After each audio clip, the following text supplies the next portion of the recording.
कृष्णाय वासुदेवाय हरये परमात्मने प्रणतः क्लेशनाशाय गोविंदाय नमो नमः। हरे कृष्णा। ओम नमः शिवाय। संगीता धर्म सागर चैनल परिवार में आप सभी भक्तों का दिल से स्वागत है। आज हम ज्येष्ठ मास महात्म्य के 11वें अध्याय का श्रवण करेंगे।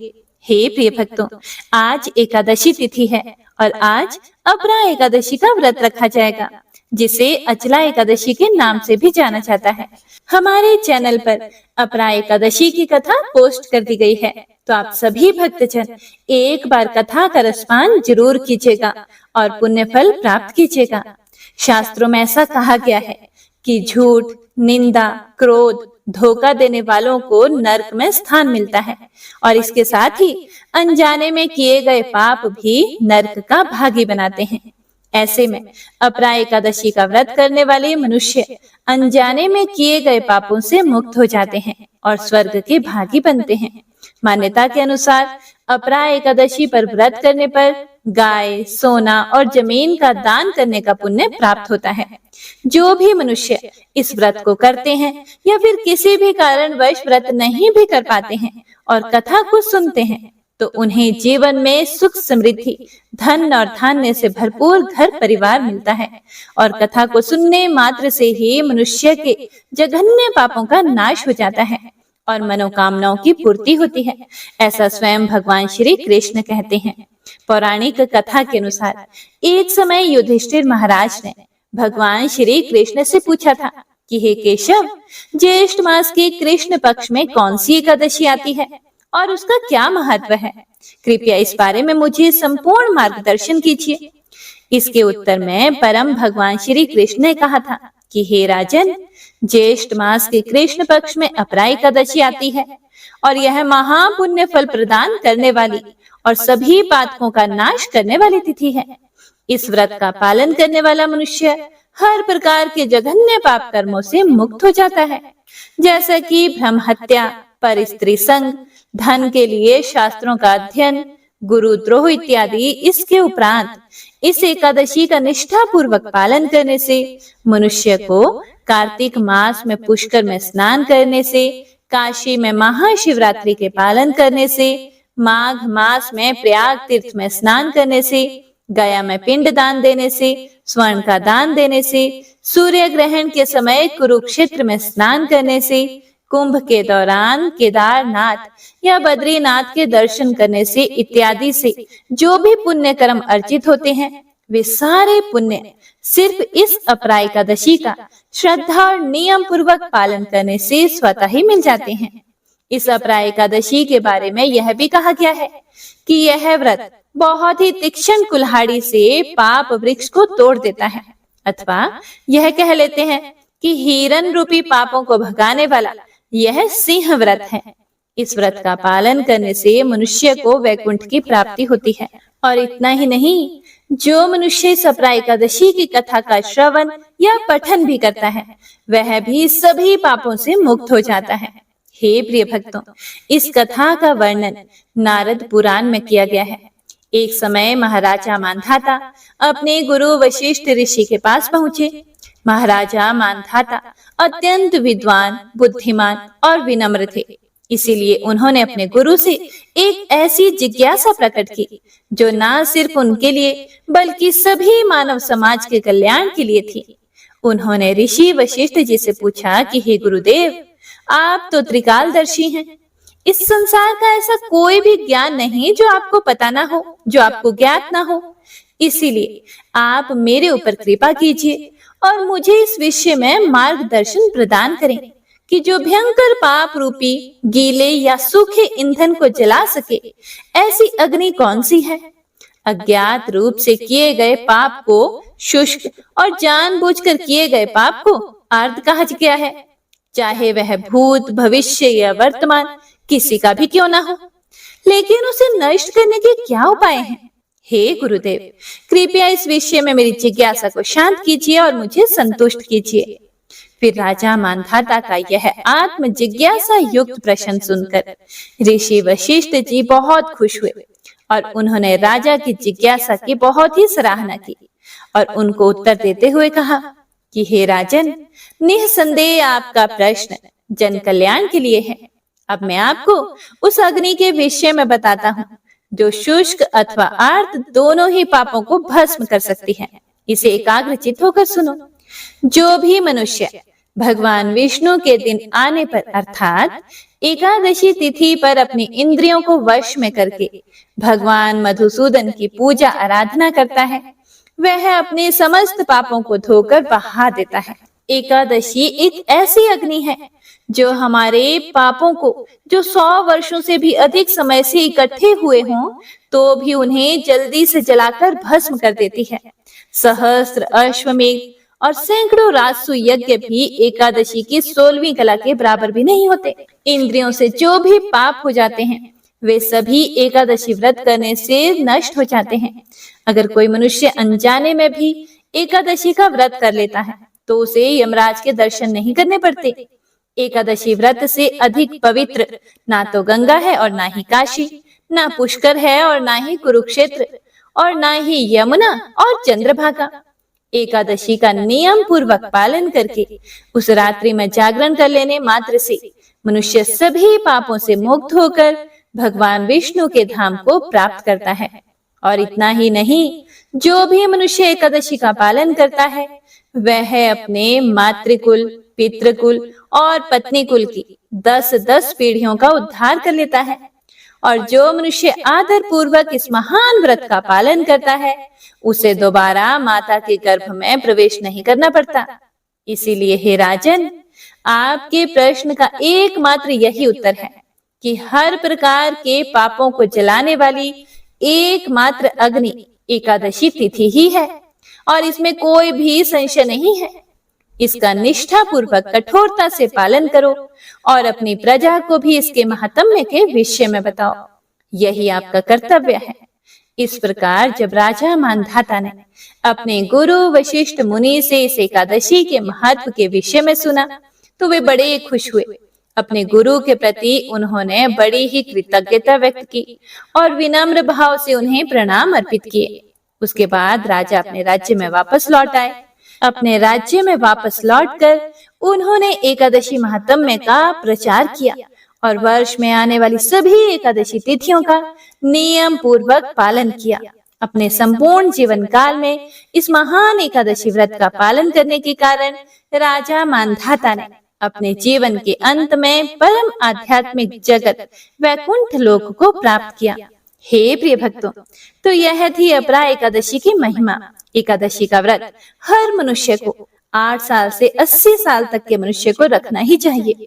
किसी भी कारणवश यदि आप व्रत नहीं भी कर पाते हैं तो हमारे चैनल पर अपरा एकादशी की कथा तो जरूर ही सुनिएगा और पुण्य फल प्राप्त कीजिएगा और ज्यादा से ज्यादा नाम जप कीजिएगा, क्योंकि याद रखिए कलयुग केवल नाम आधारा। सिर्फ नाम जप करके भक्ति, प्रेम, मुक्ति, शक्ति सब पाया जा सकता है। इसीलिए प्रेम से, मन से, भाव से हर सांस के साथ जप करते रहिए।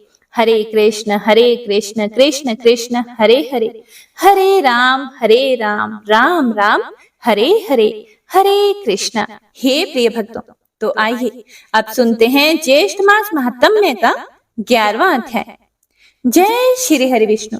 पिछले अध्याय में स्कंद मुनि ने ऋषि मुनियों को दशहरा व्रत महात्म्य का वर्णन सुनाया था, जिसमें स्नान, दान, पूजन करने से मनुष्य सारे पापों से मुक्त हो जाता है और अंत में मनुष्य विष्णु लोक को जाता है।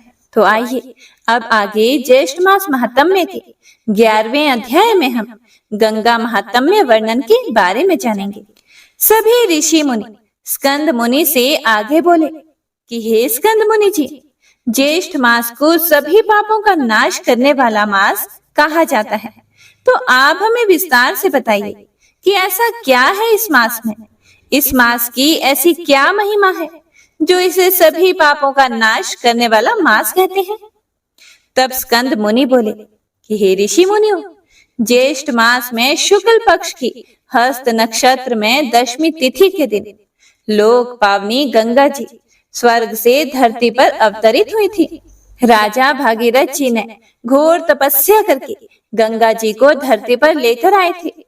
तब सभी ऋषि मुनि बोले कि हे स्कंद मुनि जी, भागीरथ जी ने ऐसा क्या किया जो गंगा जी यहाँ धरती पर अवतरित हुई? आप हमें पूरी कथा विस्तार से सुनाइए, हम सुनना चाहते हैं। तब स्कंद मुनि बोले, हे ऋषि मुनियों, भगवान श्री राम के पूर्वज सूर्यवंशी राजा सगर थे। वे बड़े ही धार्मिक प्रवृत्ति के प्रतापी राजा थे। उस राजा के 2 रानियां थी। राजा के पास किसी भी चीज की कोई कमी नहीं थी, लेकिन उन्हें एक महान दुख था कि उन्हें कोई भी संतान सुख नहीं मिला। तब राजा सगर ने संतान प्राप्ति के लिए कठोर तपस्या की, जिससे भगवान महादेव प्रसन्न हो गए और उन्होंने राजा सगर को वरदान दिया कि हे राजा, तुम्हारी रानी केशिनी से तुम्हें एक पुत्र होगा और तुम्हारी दूसरी रानी महती से तुम्हें 60,000 पुत्र होंगे। तब भगवान महादेव के वरदान से ऐसा ही हुआ। तब राजकुमार बड़े हुए तो केशिनी का एक पुत्र, जिसका नाम असमंजस था, वह बड़े होने पर दुराचारी, जुआरी, वैश्यवृत्ति में लिप्त रहने लगा। इस बात से राजा को बहुत दुख हुआ। तब राजा सगर ने केशिनी पुत्र असमंजस को राज्य से निष्कासित कर दिया। तब असमंजस की पत्नी से उन्हें एक पौत्र पैदा हुआ, जिसका नाम राजा ने अंशुमान रखा। असमंजस का पुत्र अंशुमान बड़ा ही धार्मिक प्रवृत्ति का, दयालु, शूरवीर, तेजस्वी, पराक्रमी और चक्रवर्ती हुआ। तब एक दिन राजा सगर ने अपने राज्य का विस्तार करने के लिए अश्वमेध यज्ञ किया। तब राजा सगर के 60,000 पुत्रों ने अपने पिता से कहा कि हे पिताश्री, आप यज्ञ कीजिए, यज्ञ के घोड़े की रक्षा हम करेंगे। तब राजा सगर यज्ञ में आहुतियां डाल रहे थे। उधर यज्ञ का घोड़ा छोड़ दिया गया। वह यज्ञ का घोड़ा जिस भी राज्य में जाता, वहां का राजा घोड़े को रोकने में असमर्थ थे, क्योंकि सगर के 60,000 पुत्र उस यज्ञ के घोड़े की रक्षा कर रहे थे। किसी भी राजा में इतना साहस नहीं था कि यज्ञ के घोड़े को वे रोक पाते, क्योंकि कोई भी राजा सगर के 60,000 पुत्रों से युद्ध करने में असमर्थ थे। इधर राजा सगर का अश्वमेध यज्ञ पूरा होने ही वाला था। उधर स्वर्ग में राजा इंद्र का सिंहासन डोल पड़ा। राजा इंद्र सोचने लगे कि यह राजा सगर मुझसे मेरा राज्य न छीन ले। तब इंद्र देव ने अदृश्य विद्या के जरिए यज्ञ के घोड़े को चुराकर कपिल मुनि के आश्रम में ले जाकर बांध दिया। जब सगर पुत्रों को यज्ञ का घोड़ा कहीं नहीं मिला, तो उन्होंने अताल पताल, स्वर्ग लोक, वैकुंठ लोक, कैलाश लोक जाकर यज्ञ के घोड़े को ढूंढा, लेकिन उन्हें यज्ञ का घोड़ा कहीं भी नहीं मिला। तब सगर पुत्रों ने ऋषि मुनियों के आश्रम में जाकर देखना शुरू किया। अंत में उन्हें कपिल मुनि के आश्रम में यज्ञ का घोड़ा दिखाई दिया। उस समय कपिल मुनि तपस्या में लीन थे। सगर पुत्रों ने समझा कि यज्ञ का घोड़ा कपिल मुनि ने चुराया है। तब वे अज्ञानतावश कपिल मुनि को पकड़कर राजा सगर के पास ले जाने लगे। कपिल मुनि कई वर्षों से आंखें बंद करके तपस्या कर रहे थे। जब सगर पुत्रों ने कपिल मुनि को अपशब्द कहे और मारने पीटने लगे, तो उनकी तपस्या भंग हो गई और उन्होंने क्रोधित होकर जैसे ही अपनी आंखें खोली, उसी क्षण राजा सगर के 60,000 पुत्र जलकर भस्म हो गए और सभी पुत्र प्रेत योनि में भटकने लगे। ऐसा इसलिए क्योंकि बिना अंतिम संस्कार किए राख में बदल जाने से पुत्रों को मुक्ति प्राप्त नहीं हो पा रही थी। जब यह दुखी समाचार राजा सगर को पता चला, तो वे कपिल मुनि के आश्रम में आकर अपनी गलती की क्षमा मांगने लगे। तब कपिल मुनि ने राजा सगर से कहा, हे राजन, मैं अपना दिया हुआ शाप तो वापस नहीं ले सकता, लेकिन तुम्हारे 60,000 पुत्रों की मुक्ति का उपाय जरूर बता सकता हूँ। तुम गंगा जी को धरती पर लाने के लिए घोर तपस्या करो। जब गंगा जी धरती पर आएंगी तो तुम्हारे 60,000 पुत्रों को मुक्ति मिल जाएगी।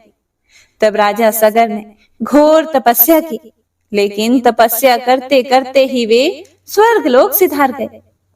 जब असमंजस के पुत्र अंशुमान अर्थात राजा सगर के पौत्र को पता चला तो उसने अपने पितरों के उद्धार के लिए वन में जाकर घोर तपस्या करने का निश्चय किया और राज्य का भार अपने पुत्र दिलीप को दिया और अंशुमान कठोर तपस्या करने लगा।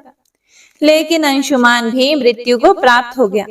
तब राजा दिलीप का पुत्र भागीरथ ने अपने पितरों के उद्धार के लिए अन्न जल त्याग कर वन में जाकर कठोर तपस्या की। तब कई वर्ष तक कठोर तपस्या करने से ब्रह्मा जी प्रसन्न हो गए। तब ब्रह्मा जी ने भागीरथ से कहा कि हे पुत्र, मैं तुम्हारी तपस्या से प्रसन्न हुआ, तुम कोई वरदान मांग लो। तब भागीरथ ने अपने पूर्वजों के उद्धार और मुक्ति के लिए गंगा जी को धरती पर लाने का वरदान मांग लिया। तब ब्रह्मा जी बोले कि हे पुत्र, गंगा को धरती पर लाने का विचार त्याग दो, क्योंकि जब गंगा स्वर्ग लोक से पृथ्वी पर आएंगी तो पृथ्वी गंगा का तीव्र वेग सहन नहीं कर पाएंगी। उस समय गंगा पृथ्वी को चीर कर पाताल लोक में चली जाएंगी।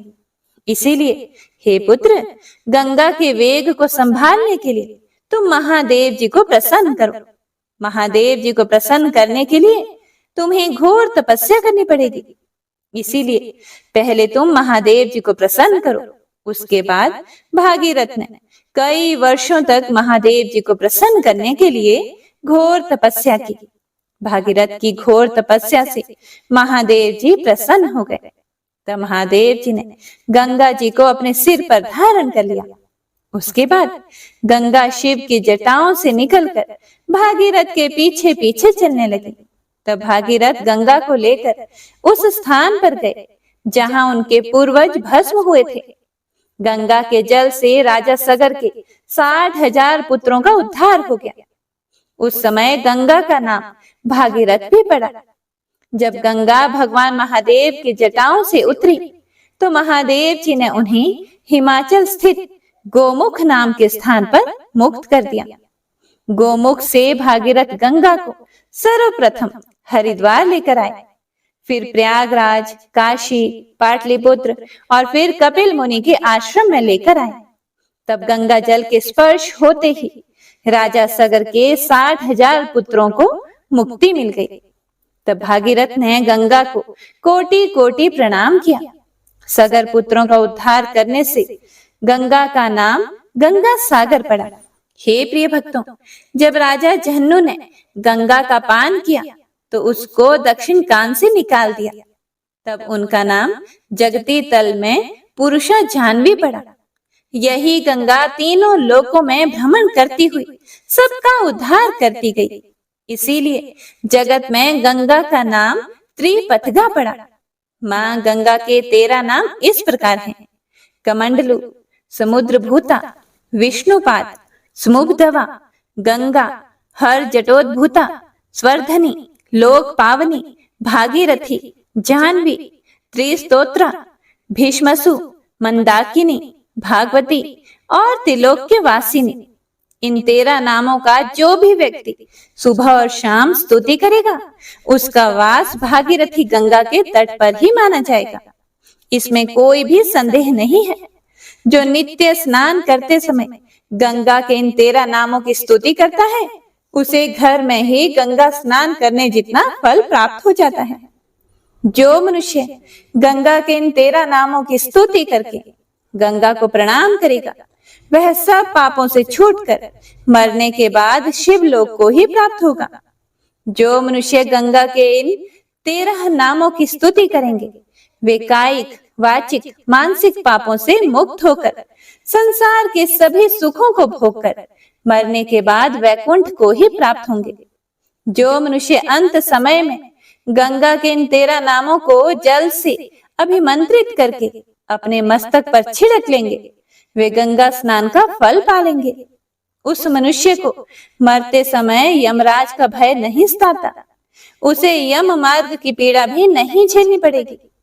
वह मनुष्य इस संसार के आवागमन के चक्र से मुक्त होकर मरने के बाद स्वर्ग का वासी होगा। जो इस महात्म्य को पढ़ेगा, सुनेगा और सुनाएगा, वह परम सिद्धियों को प्राप्त होकर इस लोक के समस्त सुखों को भोगकर मरने पर स्वर्ग सुख ही पाएगा।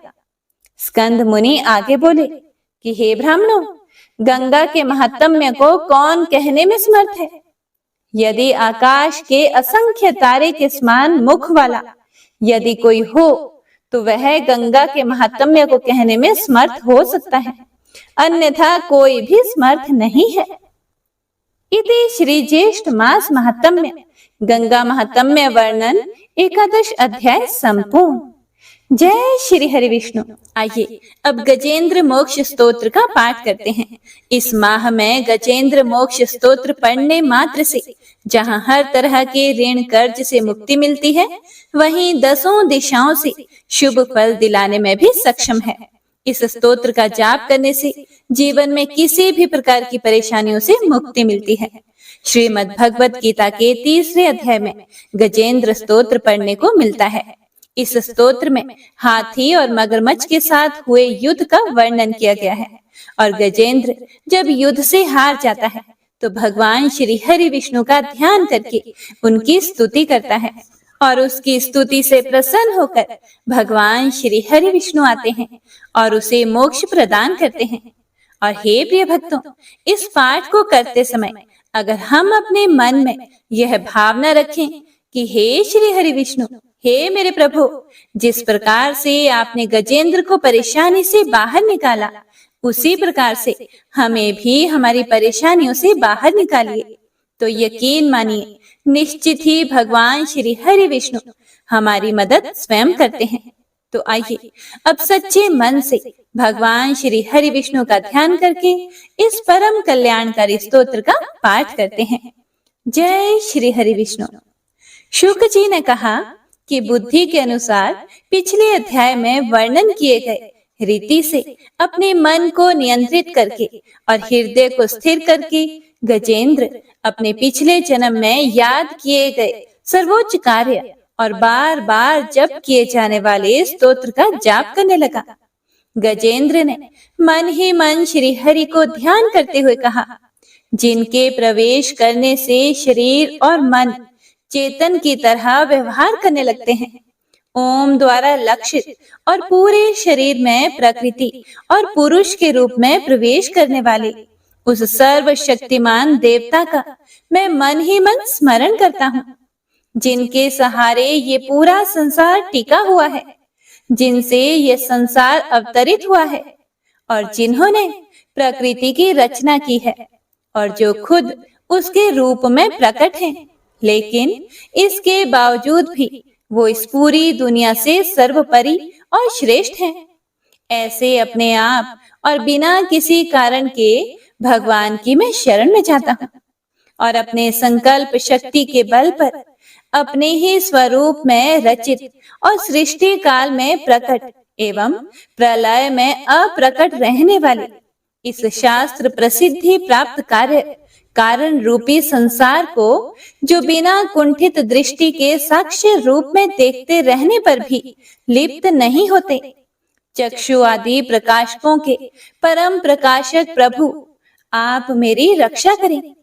बीतते गए समय के साथ तीनों लोकों और ब्रह्मादि लोकपालों के पंचभूत में प्रवेश कर जाने पर और पंचभूतों से लेकर महत्वपूर्ण सभी कारणों के उनकी परम करुणा स्वरूप प्रकृति में मगन हो जाने पर उस समय दुर्गेय और घोर अंधकार रूपेण प्रकृति ही बच रही थी। उस अंधकार से परे अपने परम धाम में जो सर्वव्यापी भगवान सभी दिशाओं में प्रकाशित होते रहते हैं, वो भगवान मेरी रक्षा करें। विभिन्न नाट्य रूपों में अभिनय करने वाले और उस अभिनेता के वास्तविक स्वरूप को जिस प्रकार से साधारण लोग भी नहीं जान पाते, उसी तरह से सत्व प्रधान देवता और महर्षि भी जिनके स्वरूप को नहीं जान पाते, ऐसे में कोई साधारण प्राणी उनका वर्णन कैसे कर सकता है। ऐसे दुर्गम चरित्र वाले भगवान मेरी रक्षा करें। अनेकों शक्ति से मुक्त, सभी प्राणियों को आत्म बुद्धि प्रदान करने वाले, सबके बिना कारण हित और अतिशय साधु स्वभाव ऋषि मुनिजन, जिनके परम स्वरूप को देखने की इच्छा के साथ वन में रहकर अखंड ब्रह्मचर्य तमाम अलौकिक व्रतों को नियमों के अनुसार पालन करते हैं, ऐसे प्रभु ही मेरी गति हैं। वह जिनका हमारी तरह ना तो जन्म होता है और ना जिनके द्वारा अहंकार प्रेरित कर्म ही होते हैं, जिनके निर्गुण स्वरूप का ना कोई नाम है और ना ही कोई रूप है, इसके बावजूद भी समय के साथ इस संसार की सृष्टि और प्रलय के लिए अपनी इच्छा से अपने जन्म को स्वीकार करते हैं। उन अनंत शक्ति संपन्न परम ब्रह्म परमेश्वर को मेरा नमस्कार है। उन प्राकृत आकार रहित और अनेक रूप वाले अद्भुत भगवान को मेरा बारंबार नमस्कार है। स्वयं प्रकाशित सभी साक्ष्य परमेश्वर को मेरा शत शत नमन है। वैसे देव जो मन, वाणी और चित्त वृत्तियों से परे हैं, उन्हें मेरा बारंबार नमस्कार है। विवेक से परिपूर्ण पुरुष के द्वारा सभी सत्व गुणों से परिपूर्ण, निवृत्ति धर्म के आचरण से मिलने योग्य और मोक्ष सुख की अनुभूति रूपी भगवान को मेरा नमस्कार है। सत्व गुणों को स्वीकार करके शांत, रजोगुण को स्वीकार करके घोर और तमोगुण को अपनाकर मूढ़ से प्रतीत होने वाले, भेद रहित अतएव सदा संभाव से स्थित ज्ञान धन प्रभु को मेरा नमस्कार है। शरीर, इंद्रिय आदि के समुदाय रूप सभी पिंडों के ज्ञाता, सबके स्वामी और साक्षी स्वरूप प्रभु को मेरा बारंबार नमस्कार है। सबके अंतर्यामी, प्रकृति के भी परम कारण लेकिन स्वयं कारण रहित भगवान को मेरा शत शत नमस्कार है।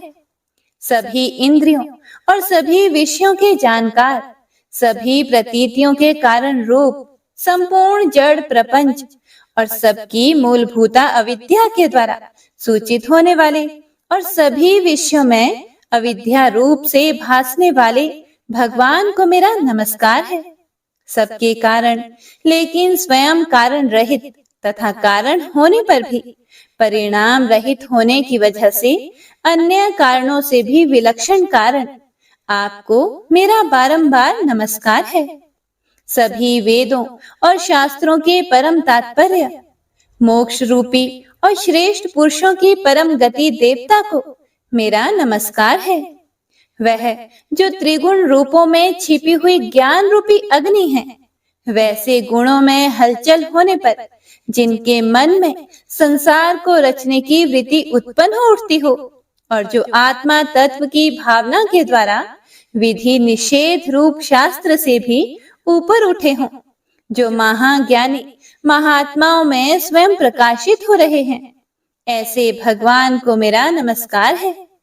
मेरे जैसे शरणागत पशु के समान जीवों की अविद्या रूप फांसी को पूर्ण रूप से काट देने वाले परम दयालु और दया करने में कभी भी आलस्य नहीं करने वाले भगवान को मेरा नमस्कार है। अपने अंश से सभी जीवों के मन में अंतर्यामी रूप से प्रकट होने वाले सर्वनियंता अनंत परमात्मा आपको मेरा नमस्कार है। जो शरीर, पुत्र, मित्र, घर और संपत्ति सहित कुटुंबियों में अशक्त लोगों के द्वारा कठिनाई से मिलते हों और मुक्त पुरुषों के द्वारा अपने हृदय में निरंतर चिंतित ज्ञान स्वरूप सर्व समर्थ परमेश्वर को मेरा नमस्कार है। वह जिन्हें धर्म, अभिलाषित भोग, धन और मोक्ष की कामना से मनन करके लोग अपनी मनचाही इच्छा पूर्ण कर लेते हैं, अपितु जिन्हें विभिन्न प्रकार के अयाचित भोग और अविनाशी पार्षद शरीर भी देते हैं, वैसे अत्यंत दयालु प्रभु मुझे इस प्रकार की विपदा से हमेशा के लिए बाहर निकालें।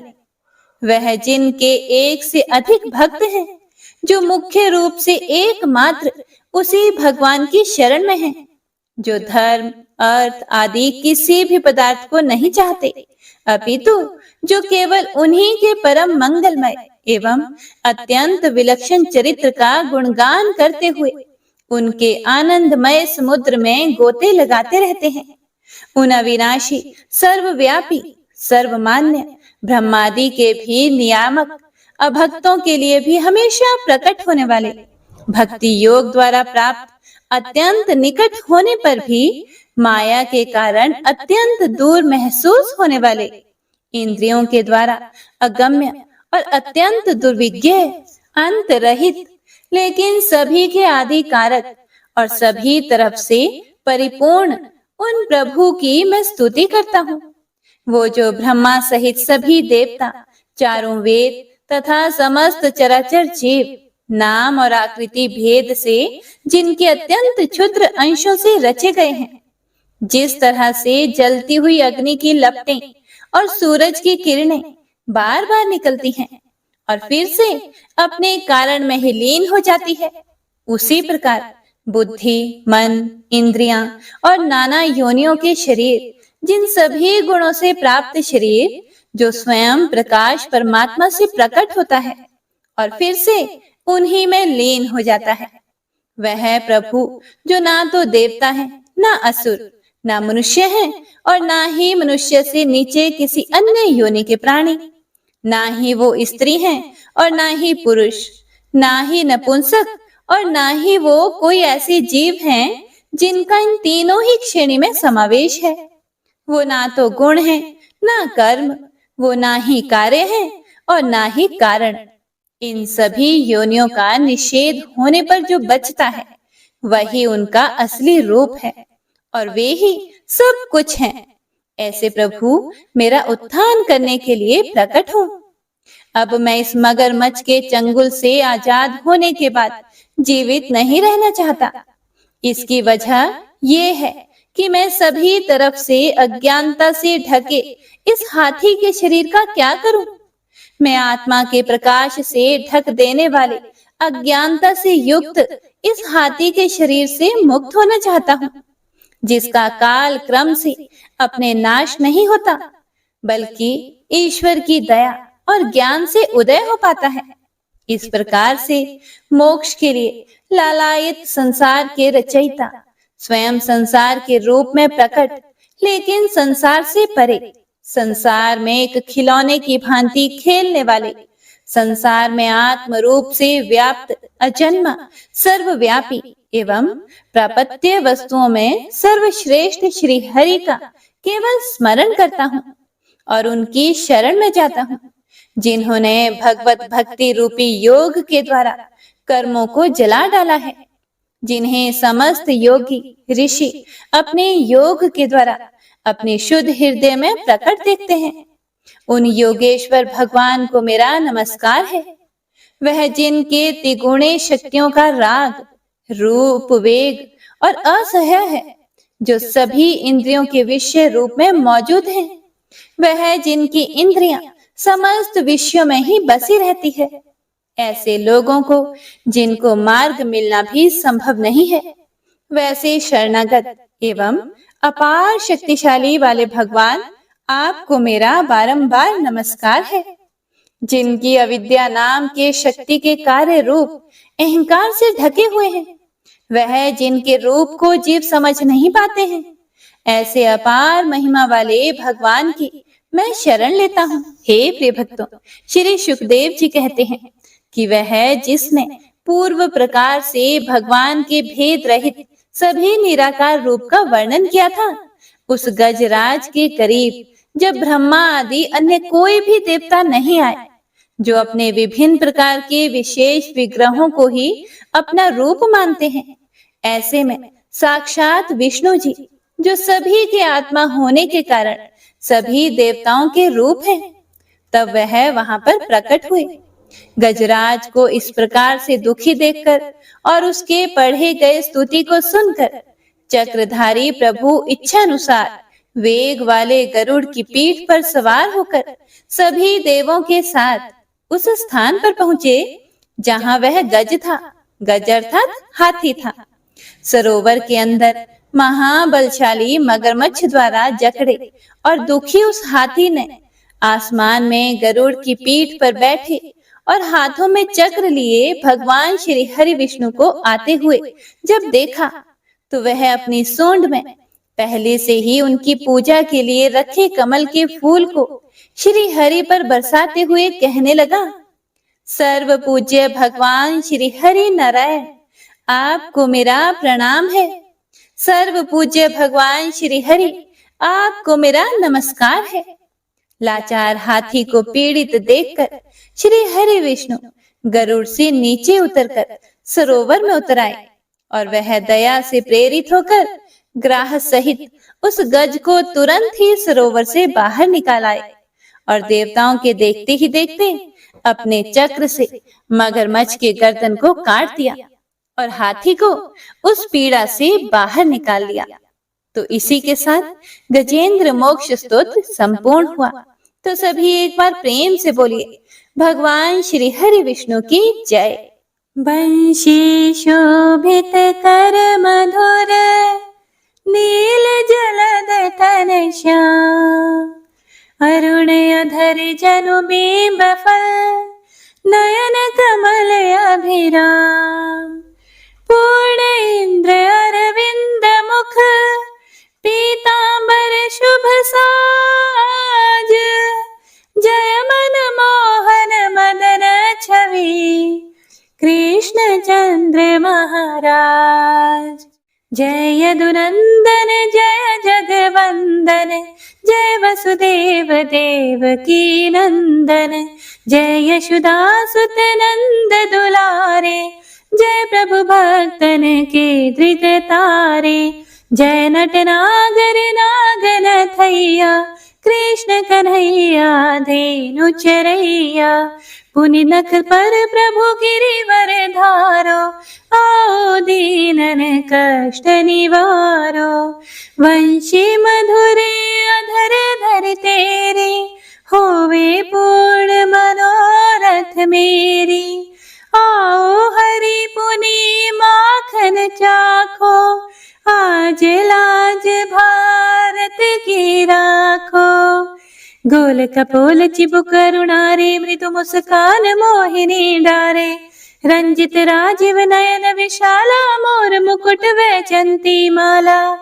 कुंडल श्रवण पीत पटाछे, कटि किंकणी काछन काछे, नील जलज सुंदर तनु सोहे, छवि लखि सुर नर मुनि मन मोहे, मस्तक तिलक अलक घुंघराले, आओ कृष्ण बांसुरी वाले, करि पय पान पूत नहीं तार्यो, अका बका का सुर मार्यो, मधुवन जलत अग्नि जब ज्वाला, भई शीतल लखि तहि नंद लाला, सुरपति जब ब्रज चढ़े और साई, मोसर धार वारी वर्षाई, लगत लगत ब्रज चहन बहायो, गोवर्धन नख धारी बचायो, लखी यशोदा मन ब्रह्म अधिकाई, मुख मह 14 भुवन दिखाई, दुष्ट कंस अति उधम मचायो, कोटि कमल जब